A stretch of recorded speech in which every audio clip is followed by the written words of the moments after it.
देखने वालों को बहुत बहुत रेहाना ज़हीर का सलाम। मैं गई थी ज़रा बाज़ार गई थी, वहाँ से मैं लेके आई हूँ सरसों का साग। मैं बना रही हूँ आज सरसों का साग। बड़ा प्यारा साग आया हुआ है, तो मैंने सोचा क्यों ना आज सरसों के साग को नया किया जाए। तरतीब तो मैं आपको सारी समझा चुकी हूँ, लेकिन ये मैं सरसों का साग लेके आई थी, तो मैंने कहा साफ़ करके वाश करके काट के मैंने रखा है, तो मैं आप लोगों को ज़रूर शामिल करूँ। तो मैं आपको दिखा रही हूँ सरसों का साग। देखें वाश कैसे मैंने धो के वाश किया। अब ये देखें सरसों का साग लेके आई हूँ, और इसमें मैंने पालक जो है ना वाश करके दोनों को साफ़ अच्छी तरह करके रख दिया है। इंशाल्लाह ताला मैं इसको बनाते वक्त भी आपको दिखाऊंगी ज़रूर। ये देखिए कितना प्यारा सरसों का साग आ गया।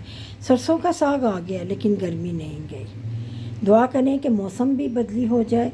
अभी मैं सरसों का साग बनाती हूँ, तैयार करती हूँ, तो आपको बताती हूँ कि कैसा बना। ये देखें सरसों का साग कितना प्यारा आ गया। उम्मीद करती हूँ कि आपके घरों में भी आ गया होगा। इसको वॉश करना बहुत बड़ा काम था। इसको बहुत प्यारा सा वॉश किया है, 4 दफ़ा इसको मैंने धोया है, तो फिर कहीं जाके इसमें से रेत निकली है। अब मैं आपके सामने आपको तैयार करके दिखाऊंगी। लीजिए मिलते हैं, सरसों का साग तैयार हो जाता है तो फिर आपको दिखाती हूँ। उम्मीद करती हूँ आप सब ठीक होंगे। ये देखें साग किस तरह मैंने तैयार कर लिया है। इसकी पूरी रेसिपी आप मेरे YouTube चैनल को सर्च करके देख सकते हैं। आपके सामने मैंने तड़का लगाया, तड़का लगाऊंगी तो आप देखें कितना मज़ेदार। तो मिर्चें, अदरक और लहसुन, बस अब इसके अंदर सुरख मिर्चें डालूंगी, क्योंकि पहले मैंने सुरख मिर्चें नहीं डाली। अभी सुरख मिर्च आप जब भी सुरख मिर्चें डालें इसको ज़रा उतार लिया करें। ये देखिए इसको अच्छी तरह तड़का जो हमने लगाना है, देखिए सुरख मिर्च को अच्छी तरह, और इसमें कोई चीज़ नहीं जाती। मैंने इसके अंदर ही मैंने हांडी के अंदर ही मैंने नमक, लहसुन डालकर मैंने चढ़ा दिया। बिस्मिल्लाह।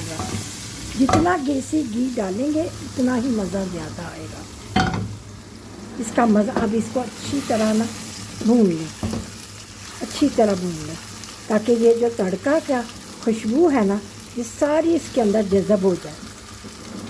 देखें इसके अंदर इसकी खुशबू जो है ना अच्छी तरह जज़ब हो जाएगी।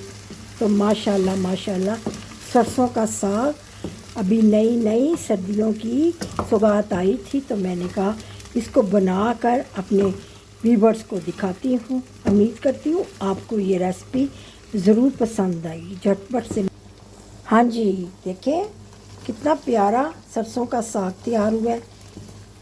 अपने व्यूअर्स को मैं दिखा रही हूँ, इंशाल्लाह आप सबको बहुत पसंद आएगा। देखें अभी चेक करके भी आपको दिखाती हूँ कि सरसों का साग कैसा बना। ठीक है व्यूअर्स, आपको चेक करके भी दिखाती हूँ। इसको अच्छी तरह भून लिया है, इतना भूने कि जो तड़का है ना इसके अंदर सारा गुम हो जाए, और जब हम खाएंगे इसके अंदर फिर हम देसी घी डालेंगे, रोटियों के ऊपर लगाएंगे और मज़े से खाएंगे। मुझे बताएं आप सबको सरसों का साग कैसा लगता है। मुझे तो सरसों का साग बहुत पसंद है।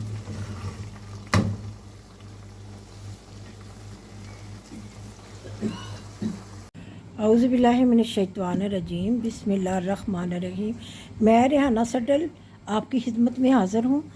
आज मेरी बहना आई हैं, मैंने सरसों का साग बनाया, उनको मैंने कहा आप टेस्ट करें। मैं इत्तज़ार रहमान की खाला हूँ और ये मेरी बहन है। हम मिलकर ब्लॉगिंग शुरू कर रहे हैं। आप हमारा साथ दें, अपनी दुआओं में हमें याद रखें। लीजिए अब आपको चेक करके बताएंगी मेरी बहना, तो वो बताएंगी सरसों का साग कैसा बना।